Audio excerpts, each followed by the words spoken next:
anyone can go out there, start a business, but if it's not well thought out and well executed, no one cares. So I used to be a shop designer, but then I got made redundant, and it was a bit of a turning point of, should I now make property my thing? I'm not a natural entrepreneur. Having your own business, making your own money was just not part of the narrative growing up. We see it polarised on Instagram. Everyone's doing HMOs like that. They're not. Most people, it's still really bad stuff. A lot of disregard for like who actually is going to live there. I want my tenants to walk in and feel like they're in Pinterest. Why not? Why not have that aspirational space that you probably couldn't go and rent or buy by yourself, and make people like yourself look at it and go, oh, that really resonates with me actually, and I want to do a better job. Then that has a really positive ripple effect. I'm down for that. What is it that you find so useful about masterminding? I mean, it's connection, right? Self-employment, regardless of the size of your business, you've got to make the final decision. There's such a big comfort being around other people that are at a similar level to you, and then also ones that are further ahead of you that can inspire you. The cash flow that your portfolio might have given you in 2017, nothing like it is now. So this is where I see the opportunity.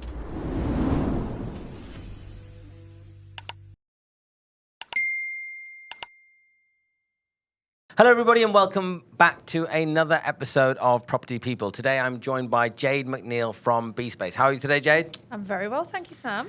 Good to have you back. I only have my favourite people on the podcast back. You've been on previously once before, and this is a special episode because we have launched an initiative, a mastermind for property people in the sector about talking about their properties and their businesses. So before we dive into what that's all about, please just give us a quick little background about who you are and your current operations within the property and business space. About Beespace. So Beespace is a property development business based in Nottingham. We, for the past, God knows how many years, been specialising around HMOs, particularly student HMOs. So that's been the focus for the past couple of years. This year, we've brought multiple rooms to the market in Article 4. So I guess we're kind of specialists at what we do. And in the industry, I'm known because mainly about design and about my brand and how impactful it is. And yeah, we're kind of a multifaceted business with, we've got property development in there, we've got developments in there, I've got my own lettings arm, I've got consultancy, a lot of moving parts. And you've gone into retail recently? Yes, thank you for reminding me about that. We've gone into retail, so kind of a spin-off from the main construction business, the Builders Yard, which launched in October in Nottingham. So the plan with that is, builders merchants, essentially, we're selling building materials. The plan is to create around 6 stores, to roll 6 stores out in the East Midlands and potentially sell it on later. So that's been exciting, that's been interesting, it's been an eye-opener, but something we've wanted to do for years because it makes sense in the mix of what we've got going on. I highly recommend anybody that hasn't watched that first episode to go back and watch that to get a little bit more of a background. But for those who haven't yet watched that one, just tell us a little bit about your venturing into entrepreneurship and into business, because it wasn't this whole intentional thing that you've done. No. But since you've done it, you've grabbed it with both hands and you've run with it and you're doing some amazing stuff. And actually, it started out in retail, is that? Yeah. So I used to be a shop designer. Well, I started working in Topshop, like on the shop floor, and then moved to doing kind of visual merchandising, doing displays and windows and stuff like that. And it just grew and grew and grew until I found myself one day in a fancy head office dealing with multiple brands, global brands from around the world, and designing shops for them, which is pretty cool. But then I got made redundant on maternity leave with my first baby. Wow. Yeah, which was a bit of a blow. And at that point, we'd kind of always dabbled in property because we lived in renovations, kind of, because husband's a builder, we kind of did them up, sold them on, made a bit of money. And it was a bit of a turning point of, should I now potentially make property my thing? And I did. And you did? Yeah. And it's that whole customer experience of when somebody walks into a retail store and they get not only, where's the till at and where's the product at, but a whole vibe about a place and a brand. And I think the fact that you worked in those spaces, you were very much one of the pioneers, from my point of view, that actually started creating branded spaces for HMOs. And it was because of that background. So going from that and then thinking a little bit beyond that down, well, if I can do this from a business point of view, why can't I do the next? How did that evolve in your mind? Did it suddenly come naturally to you, or have you had to kind of read loads of books? Have you had to have somebody convince you of it? Is it innate to you, or is it trained? No, I'm not a natural entrepreneur, not at all. You know, like I'm from a very working class background where having your own business, making your own money was just not part of the narrative growing up. It was like go out, graft, pay the bills. That's kind of where I'm from. But just kind of going back to the store design thing, when I started getting into doing particularly the HMOs, and I looked at what the market was like, and it was kind of like Magnolia, maybe White, a bit of IKEA, Pax Furniture. Being me and being a shop designer, working, creating experiential retail spaces, I only have one way to design and create.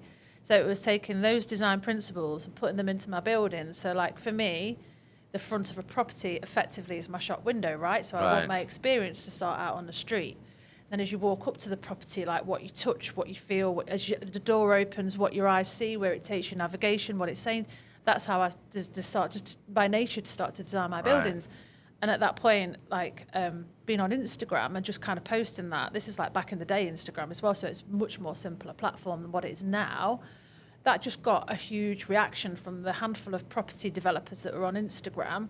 And then it kind of just like the business kind of happened. So the design started getting attention. People then started coming to me saying, would you design for me? Which scratched a massive itch for me because I was able to continue designing. You know, her baby's small, 202 at that point. But it also meant that because I was getting more online exposure, it opened me up to meet potential investment partners to be able to grow my own portfolio. So that happened. My portfolio grew, and then it's like, I probably need my own letting agent to come in now because it was all outsourced, and I wasn't necessarily happy with the brand experience continuing after I'd given the building to the agent. So we brought Eli in-house, who's still with me now, my ops manager. And then, like, all of a sudden, we've got kind of like quite a substantial business, like bringing in, you know, different streams of income from different parts of the brand. And I did all of this based on, okay, you know, sort of finger in the air. This is what I think. This is where I see the opportunity, and going after that opportunity, but always at the centre of every decision, being led by brand, being led by design, and just me as a person. I just want to. It's a bit of a cliche, but I want to disrupt the industry and say, look, there's a better way to do this. You don't have to do it the way that you're being told you do. What about this choice with design? Because ultimately, you create a better customer experience, you hold on to them for longer, right? They stay in the shops longer, they stay in the buildings longer, it's better for your bottom line. Absolutely, and I was going to say exactly that. Because you created these branded spaces, these design-led spaces, did you find that you would fill the rooms faster? Did you find that you'd get a better rent for them? Did you find that the people were staying longer, which is really what everybody wants as a landlord, as an investor? Just going to pause this episode to say, if you're enjoying what you're hearing and you want to apply to the Elevate to Wait Mastermind program, then head to the show notes below. Guys, listen, I promise you this is going to be the most unique mastermind program in the UK property and business space. So come and join me and Sam and hang out with us in the amazing East London. Yeah, so you know, like voids in your portfolio, it's just a killer. Nobody wants that churn. So like the longer you can keep hold of someone, the better it is for the business. So like, let's say our professional tenants are probably going to stay with us. You know, at the beginning I was told, most people stay for like maybe a year. So like 2 rounds of a 6-month contract. Genuinely, I've got people that have been in my professional lets for 2, 3, 4, 5 years. Like they've been in there. Really? Wow, yeah, genuinely. And then obviously the students is a different model because most of them will be with you a year. Quite a few of them do stay for 2, actually. They'll say straight away, can we keep it for next year? Yeah. That's great. But, you know, with the student side, it's then about what rental income are we achieving in the market and where do I sit? So I sit always in the top 5% of rental income. So, like, comparatively, Beespace properties are going to get somewhere between 25-30% uplift. And that is because the way that they're designed, the customer service that they get when they're in there, and people are happy to pay a premium for that product. And, you know, I've been in property for over 20 years, and so I remember a lot of the rental stock that we used to let out in and around North and East London, where I used to operate as a letting agent. And some of the really, like, the classical kind of landlord that doesn't really do anything, it's a tired property. So seeing what you were doing was actually how we met. it was. Literally my business partner, Andy, had seen you on Instagram, and Andy and I are both agents. We're both good with numbers and getting a look and feel for what probably will work. Andy's actually not too bad with design, but I literally don't have a design bone in my body. So it's all about leveraging and finding good people to work with, and he introduced me to you, and you actually designed one of ours. And I did two for you in Coventry. Well, exactly, and then we thought, actually, that's good. We may as well do it for the next one as well. So, and that's helped us as well. So that property's been really good for us. Like you said, we have people that want to stay on longer, and it just made us want to do it in all of our properties. And I think that was a trend that started to happen across the board, and now we see some really beautiful designs in rental properties across the country. We do. I mean, but we see it polarized on Instagram because that's where we primarily use our social media on Instagram.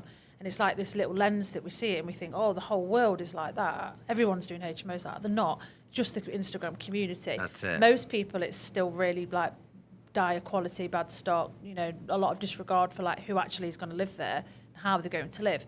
But I guess what I did and continue to do with my Instagram account is I make people like yourself and Andy look at it and go, oh, that really resonates with me actually, and I want to do a better job. And if I can do that, then that has a really positive ripple effect over a long period, which means we can improve standards and quality of living. I'm down for that. Like, that feels good for me. That is literally what it's all about at the end of the day. Of course, the bottom line is important. We are in a capitalist society. We need to make money to make it sustainable so we can do more and more of it. Yeah. But ultimately, with that main focus that we're creating great homes for people to live in where they can work, rest and play, that's the bottom line. It's a 360 give though, like it's not just me benefiting, it's the tenants benefiting. So like people will walk in and one of my kind of core values is I want my tenants to walk in and feel like they're in Pinterest. Why not? Why not have that aspirational space that you probably couldn't go and rent or buy by yourself, but you can have a slice of it in this property? When you're a student, why not break that mold? And as in literally, student properties, they're full of mold. And no, you've got this experiential space, which they go all over TikTok. The mates are all, why not give somebody that space to be in? I'm in a privileged position to be a property developer and own these buildings. I'm going to give it my best because it's best for my people in there. And that's a long-term, decision. Totally true. And so having done that and done it successfully and growing a high-yielding income-producing portfolio, and importantly as well, in and around your own area. Yeah, Nottingham. People like myself, I kind of chasing yields. I'm going to different parts of the country to do it. Because of other commitments, family, kids, etc., you've made a very, very concerted effort to make sure that it's in and around your area. Therefore, you can control the kind of management. You've got your ops manager locally.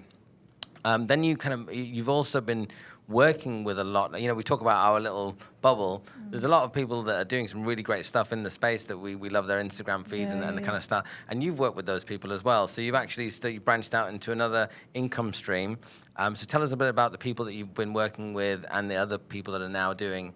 Some of them are Marriott's clients as well, which I'm very proud to say as well that I met through you. Yeah. So tell us how you feel about that side of the business, which is the kind of coaching side. Because you also help with branding as well. You've got programs, etc. Tell us all about that. So how that came about, with that again was never intentional, but that happened because of COVID. So 2020 hit and I had multiple design clients on designing HMOs, but obviously everyone went, the world's ending, I don't want to buy anything, I'm going to just pause all my projects and we don't need a designer now, Jade.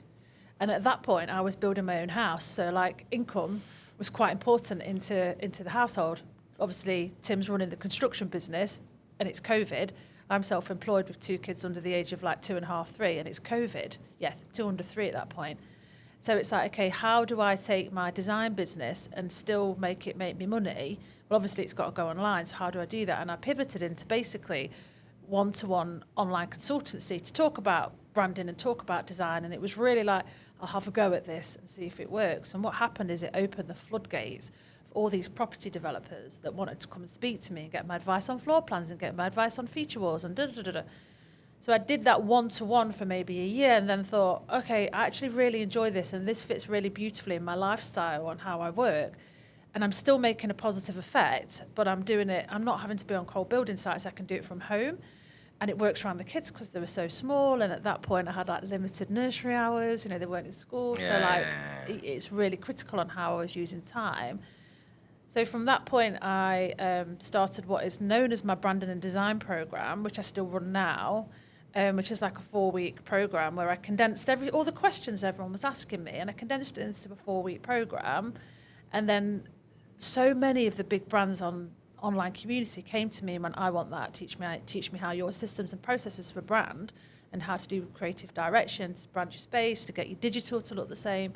So I did that, and that kind of grew. And then I was like, actually, when I reflect on where else I can make a positive effect on other women that are in the same boat to me or similar, because for some mad reason I've managed to make all this work by looking at the way I use my time and systems and who I'm hiring, and created my mentoring program. That was sort of 2021, I think, and that's female only, and I still run that now very successfully.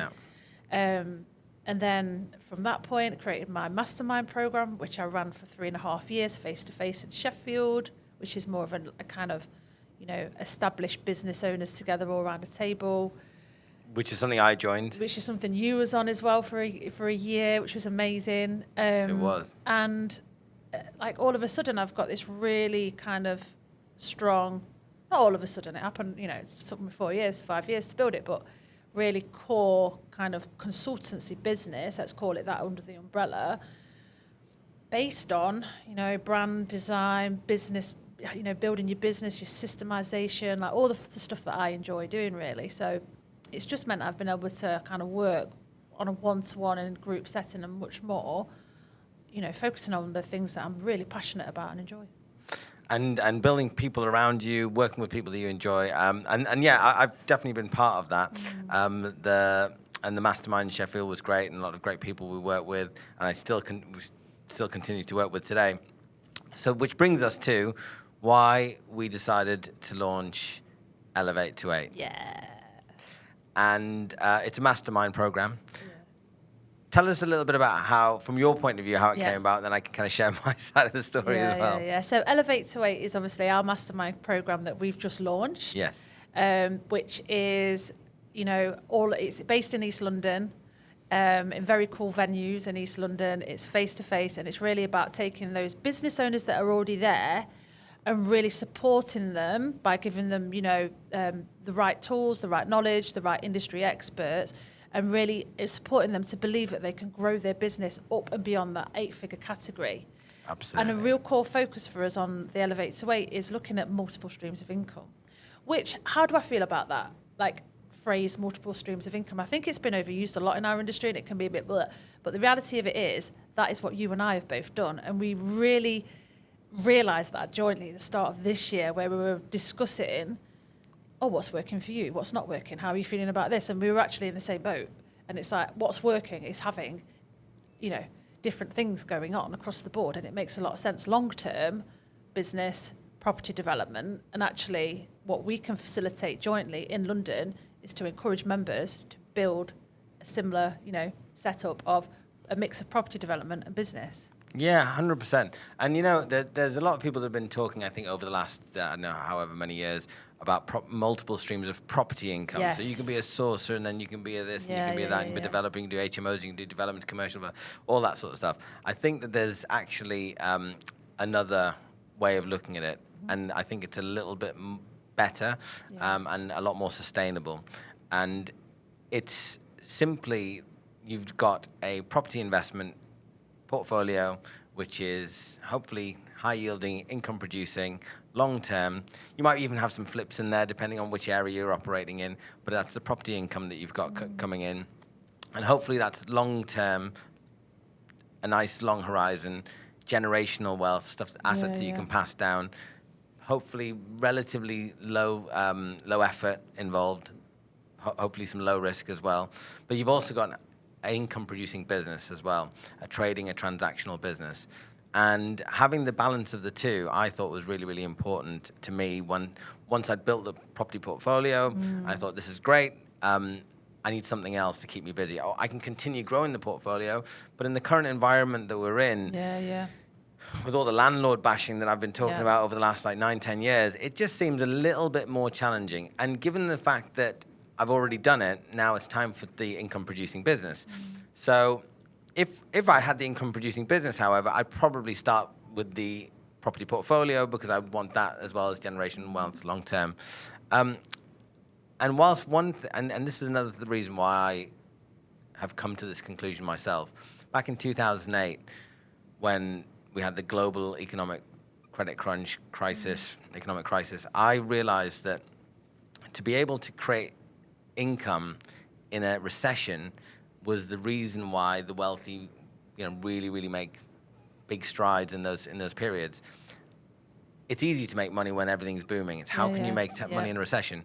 And there's another thinker as well recently, which he's basically got he's a businessman. He's turning over £40 million. I met him recently, and he's got daycare centers. His daycare centers and his indoor play areas, soft play areas, are great when the weather's not great. But when the weather's good, it's really quiet. So what he's bought is ice cream parlors. So actually, when everyone's out in the sunshine, he's making money whatever the weather, and he's been able to hedge those bets. And I think that's the multiple streams of income are able to be able to give you that long-term sustainable security and growth that I think everybody's wanting to achieve. And surrounding yourself with other people that have done that or want to do that, there's not a lot of that out there. No, there isn't. And I think you were spot on before, like where that term has been used, it's been about the actual physical buildings, right? Like you're building your portfolio or something connected to it. But what actually washed out of the Northern Mastermind that I ran, and reflecting on 3.5 years of running it, and generally what was happening around the table is that if people didn't come to us, they might have come to us to do the property development part, but actually they also soon realised they wanted that exterior related business to come in for a cash flow. And as like you've said, like now we're at such a tough point where it's like, the interest rates, rental, there's just so much pressing down on being a property owner right now. The cash flow that your portfolio might have given you in 2017, 18, 19 is nothing like it is now. Exactly. And the assets that are going to do that are probably things that you're going to need to get planning uplift on. They're going to take a bit longer. It's a longer play. They're not quick deals unless you're doing the flipping strategy, which obviously is something that I'm doing for next year, for 2025. Then, it is tricky to make that cash flow. So the smart way to do it, I believe, you believe, do both, but do it with strategy and understand why you're doing both, because something's going to work, right? That's how kind of in our household, something will work in the mix of these businesses, and one of the reasons why I thought you're a great advocate for this sort of thing as well is because it's all well and good just starting a new business here or there, but actually if you do it with a bit of branding, you do it with a bit of design, you do it with a little bit of thought, intention, you actually create something that stand out, which, believe it or not, is not that difficult when you see kind of like what the competition is doing. And a lot of these businesses are all fuddy-duddy. They don't pay any attention to that, or they remain quite small. So there's a huge potential for people with a little bit more thought and vision to be able to create something that's quite special.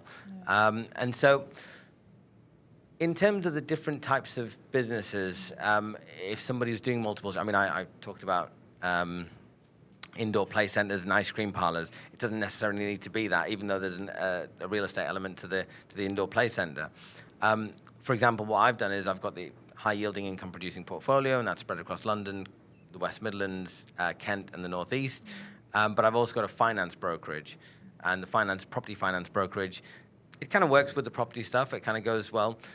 Do you have a recommendation whether somebody should be doing a property business or whether it could be something a little bit more left field than that? So something not necessarily related? How do you think it's that? I think if it's related into some form and degree to property development, it is helpful. So like for you, for example, what's something that really helps you because your clients feed this back to me, and also my experience as well, is that you understand HMO development. So for a broker to really understand that's important to me. So that kind of knowledge from doing the developing is really vital for me as your customer. So if there is a connection in there in the business, coaching is not like property development, but the conversation I'm having coaching is always around property development or the business that I've built in connection with that. So it's good to have a connection for sure somewhere in the mix. So like for Elevate to 8, the type of people that, you know, we encourage to come and apply to the program, you know, we're looking at kind of like your brokers, your architects, your builders, your designers, planners, so on and so forth, because there is that common thread in there. You know, the flip side to it, and this did come through on the Northern Mastermind as well, was that, you know, you might have somebody on there that's not necessarily got the property development experience as such, but they've built an incredible business. They might have built it, sold it, and they bring so much to that environment of experience as well. So they're kind of the other side of it, where the portfolio building is the primarily focus as well. Yeah, absolutely. And I've always tried to surround myself with people that can do something that I can't do better than I. Yeah, definitely. Or they're a couple of steps ahead of me, Yeah. and I think that's always led me in the right direction overall, and to where I am today. And certainly when masterminding was a new concept to me, actually, when you actually brought it into my life, when you gave me that call that day, and I've been doing it in some way, shape, or form ever since, and I found it very, very useful. What is it that you find so useful about or powerful about masterminding and specifically? I mean, it's connection, right? Because like self-employment, regardless of the size of your business, can be a lonely place, because ultimately you've got to make the final decision, come up with a vision. Like you've got to lead. So there's such a big comfort in being around other people that are at a similar level to you, and then also ones that are further ahead of you that can inspire you. Like a real moment for me when you invited me to join your mastermind that you're on at the minute in London was the opening session, when it was like, how's everyone's August been? And like all of these insane businesses, all selling different products, completely different, all said, apart from one person in there, like 20 odd businesses, August was terrible. What a comfort that was for everybody, that August sales were down because all of these other businesses were reflecting it. So there's the mastermind environment, you're there to be inspired and supported, but there's also like a serious comfort that you get from knowing like what's going on, you know, in the bigger world in the UK, like how's everyone performing? Yeah, and from my point of view as well, it's always this thing about being useful. And I remember when I was coming up to Sheffield and masterminding there, I had some experience in a bunch of stuff that people were hoping that somebody around the table would have the answer to, and I always felt it made me feel good about myself. But at the same time, I was going through stuff that other people had already been through and were helping me, and that I was at startup stage at that at that point, so everything was fairly new, systems and processes and hiring, SOPs, and something that, I mean, these are things that you're very, very good at. You've got a pretty loyal team that have stuck with you for quite some time. And it's because you've been able to kind of map out these standard operating procedures and a whole bunch of other stuff, and culture, building that into the business. This was all stuff that I knew I had to do, and I wrote out my business plan, and I always do that. I've done that a number of times, and it's always gone well. But once you're in the weeds of it, and you're trying to get stuff done, and you are doing the sales, and you're doing the marketing, and you're doing the operations, it's kind of hard to step out and see where you're at with the business. But when you take a day or so to kind of elevate yourself above the business and look down and work on the business rather than in it, surrounded by other good people, and if you've got good people coming in as well, so the people that I generally hang around with these days are literally in that 8-figure space, because that's where I want to be operating.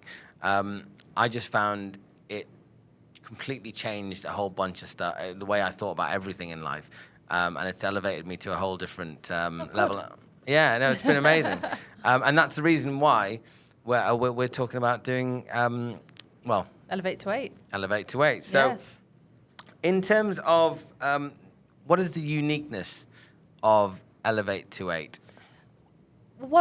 There's lots of uniquenesses to Elevate to 8, but one of them for me is where it is. Right, so like I don't typically tend to leave the countryside these days, but everything I've done, I've always done it in the north. Whereas, you know, I've often been asked, will you do anything in London over the years, and I've always kind of declined.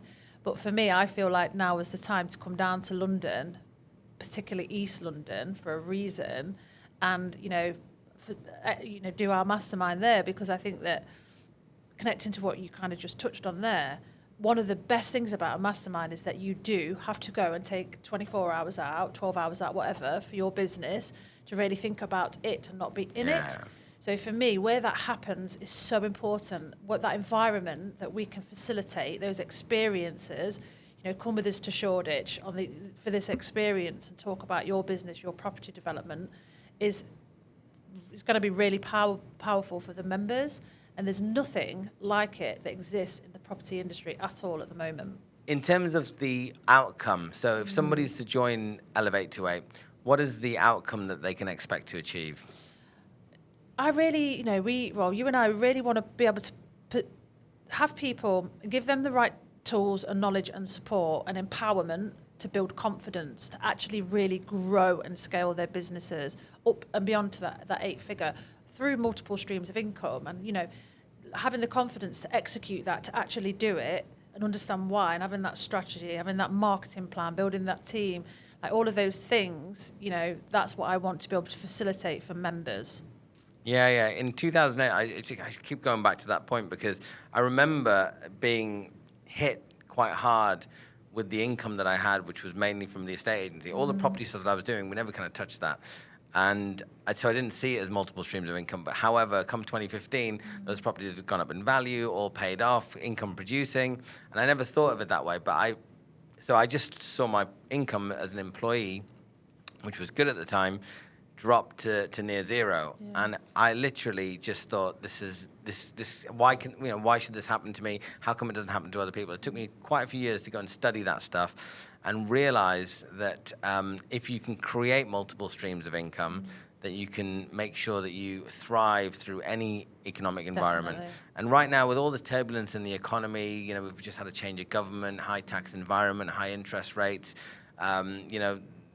US has now got Donald Trump, which could be a good thing for us. Yeah, you like him though, don't you? You're a fan. I'm overall a fan, yeah. I think he's business first. I think, when you look at the cabinet in the UK and none of them have got any business experience, and here we are trying to create businesses, create wealth, create employment so other people can get themselves out of poverty, which is the way that, humanity has driven itself out of poverty for the most part with any kind of social economic system. We're stifling it we're stifling it. And I think Donald Trump, for better or for worse, take his personal things aside, I think that he's going to create an environment where he's going to encourage people to start businesses and create employment. My only shadow of doubt is that if he's really, really America first, which, claims to be, that he may put tariffs up on countries, which I'm not 100% clear on which way that could go, because it could be quite detrimental at the same time.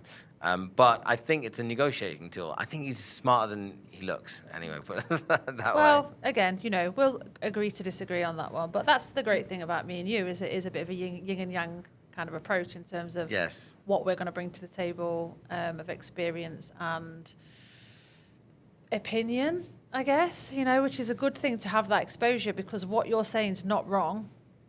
It's just a difference of opinion. I had a buddy of mine who lives in North London. He's a head teacher of a really good school in North London, and he came down to Portsmouth to visit me, and I shared with him my views of Donald Trump, and I think he wanted to disown me and never speak to me ever again.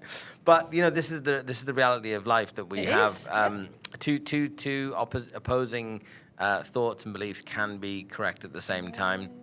And it's how do we navigate through this stuff together? How do we feel comfortable to be able to, in a safe environment, discuss these things and elevate ourselves to a high level of understanding? Absolutely, yeah. And I think one of the reasons why we work well together as well, not only that we don't agree all the time, because that would be boring and probably wouldn't work, is we bring slightly different skill sets to the table. So whilst I'm most comfortable in a spreadsheet, just talking about numbers and percentages, you're much better at the branding and the design and bringing a vision to life. Yeah. I mean, definitely where I'm the most comfortable and confident is brand marketing, social media. Exactly. All the fun stuff. And like where you thrive is in your numbers and your deal analysis, working with your lenders and understanding the appraisal side. Which I would say is the fun stuff. Yeah, okay. But so there definitely kind of is that balance. But I think one of your core strengths to bring to our mastermind is having that connection with lenders, having that connection with what's going on, having that ear to the ground with the market.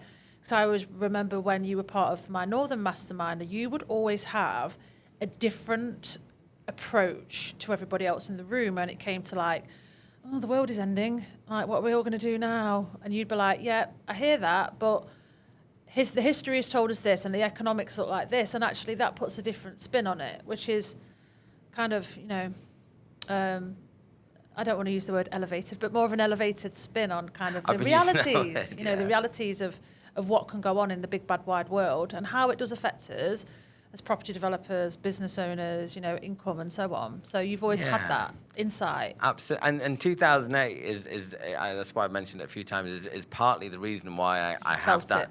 If you like this episode and you would like to be a founding member of the Elevate to 8 Mastermind and you want to join the waitlist, look into the show notes, click the link below, and we hope to see you soon. Yeah, I really felt it that time. And, and when I talked to my dad, who's a property investor, my mum as well, and they've been through the early 90s, the late 80s, they really, really felt a lot of this stuff, and they talk about it. My dad had a bunch of properties in the Northeast when the average house price was 80,000, and he was buying 2 up, 2 downs for £2,000, £3,000, £4,000 and flipping them. The interest rate went up to 16%.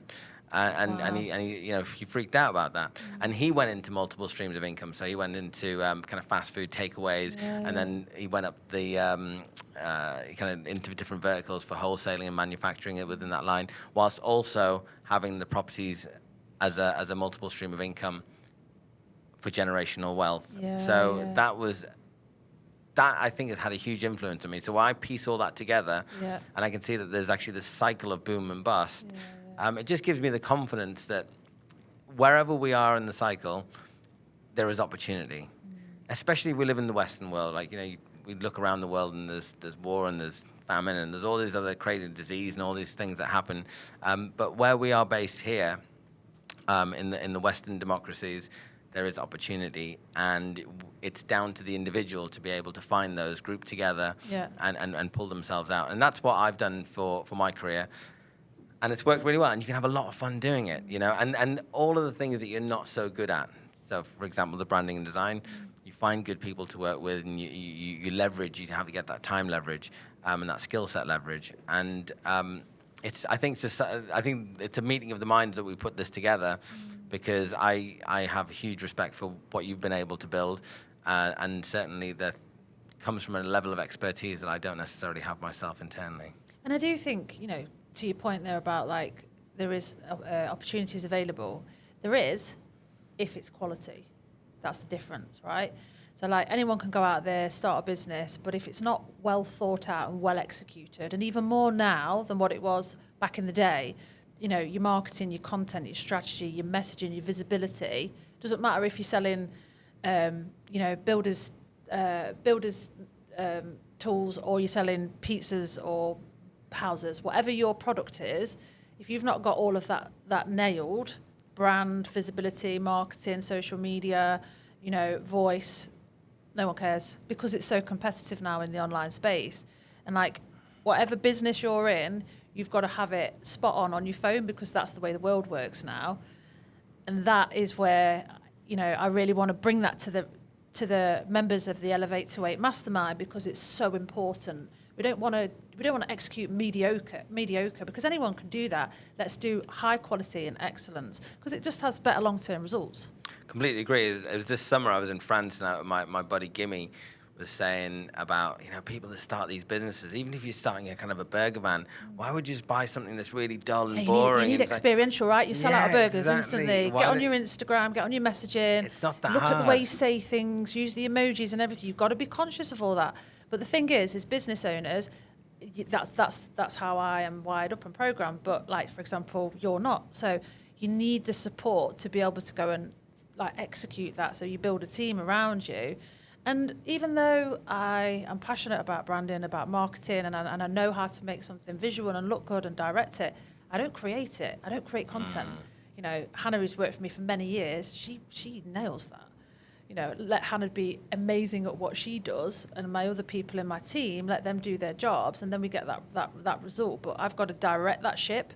Yeah, I've got to understand, why am I doing this? What's the result that I require to get from this? You know, how do I manage the cost? How do I manage the budget? That's a missing link there. We might need to bring this person in to help us do that bit.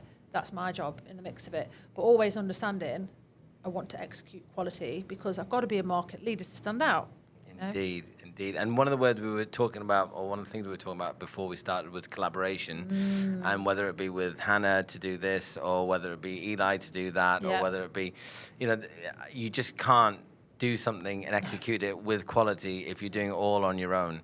And part of that is internally in your business on the day-to-day operations and building that out. But also part of it is pulling out and saying, right, I'm going to surround myself with other business owners, and I'm going to be able to take a moment to actually reflect on everything that I'm doing, set new targets for the month ahead, review why the targets for the last month were or weren't met, what could we do better. Having that ability in your and time in the diary that you set aside to be able to reflect properly and collaborate, think about which collaborations are working, which ones aren't. All of that, it needs to be intentional. 100%. And I genuinely don't see lots of people doing it to the extent that they do, and that's why I think facilitating it is so important going into 2025. Yeah, I think for me, like, collaboration is something I really want to drive Beespace forward with for next year. So, like, collaborating with you on the Elevate to 8, because you bring something to the table that I don't bring, and vice versa. Like, that really works, and it's something I'm going to be doing more and more as I go along, because ultimately what collaboration is going to do for you is open up your audience, which is going to open up opportunities, whatever that looks like. So it's a smart way to think about business. It's a smart way to, you know, not just rely on your Instagram account to, you know, get your results, because you can't anymore. You've got to think out of the box. So collaboration is one of those key things. What other brands can you work with? You know, what other activities can you do to open up your audience and introduce new people into your world? Just, it's kind of like one of my things that I'm really going to take hold of moving forward. Good. And I look forward to doing it with you. Yeah. If it's launched, if people want to find out how to join Elevate to 8 and be part of the community, how can they do it? Well, they can head over to my Instagram, which is _Beespace, or your Instagram, which is Sam Lowney. Yeah. All the details are in my bio on there, and in yours as well. Show notes below on this episode. I don't know why I'm going like that. But, you know, yeah, just all over Instagram, really. But, yeah, I think, you know, anyone that sat there and is thinking, I've got this thing, you know, I've got this business, I'm doing a bit of this, but I just need to bring it all together because I know I can make it work, but I don't really know how to put rocket fuel on it, are perfect to come on Elevate to 8. And, like, you know, we're going to facilitate this environment in East London. We've got a lot of social activities planned in it as well for the evenings, which is going to be amazing. Yeah. Lots of experiential activities for the members to be included in. Key speakers coming in who are like mind-blowing, you know, with like years and years of experience of building businesses and different assets, bases up to, you know, share how they've done that with our members, so on and so forth. So I think I feel really passionate that this product does not exist in the property development / business space. You know, yeah, super unique, this one. Absolutely. And it's in one of my favorite, you know, the center of the universe, in my opinion, East London. It's where I moved from the Northeast down to East London. And I pretty much, for the most part, the last 25 years, lived mostly in East London. And it's an industrial, hard-working place where magic happens. So I cannot wait to share that with everybody and see them soon. Yeah, brilliant.